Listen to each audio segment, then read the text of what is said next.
Bringing you the flavor of the Midlands. Live from Columbia, this is Soda City Live.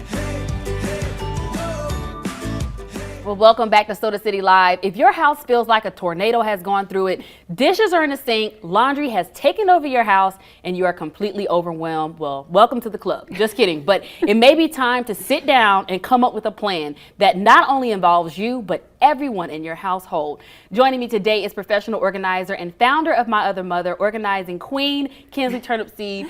Thank you so much for joining us. So glad to have you back. You're more than welcome. Always a pleasure. We were just chatting earlier and I was like, hey, look, I need help. I don't know what to do. I am up to my neck in so many things. And so you are joining us today, share some more of your expertise, and this one with some planning in the household. So we'll get us started. Yes, this is actually one of my favorite things to do because I know that knowledge is power.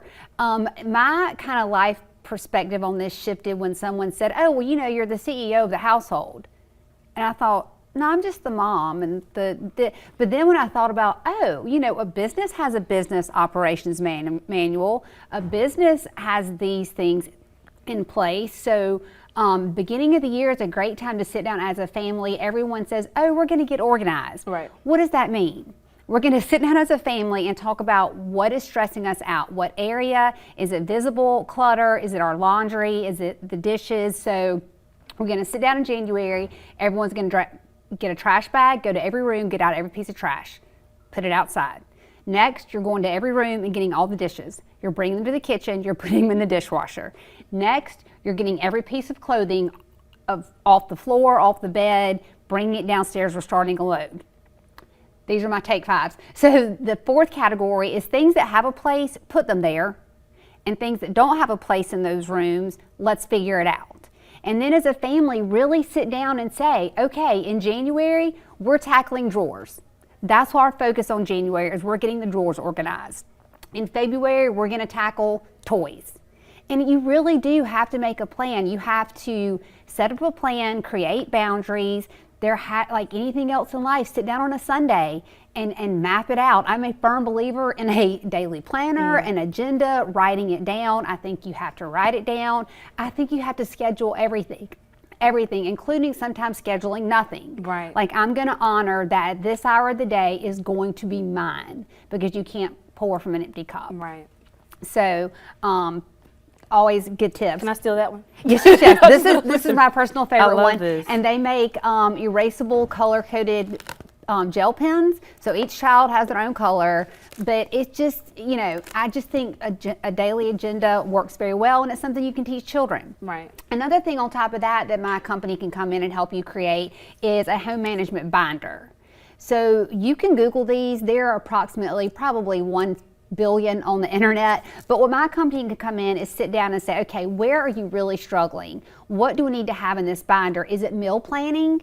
Is that what's causing you stress and anxiety? Is it having a chore list for the kids?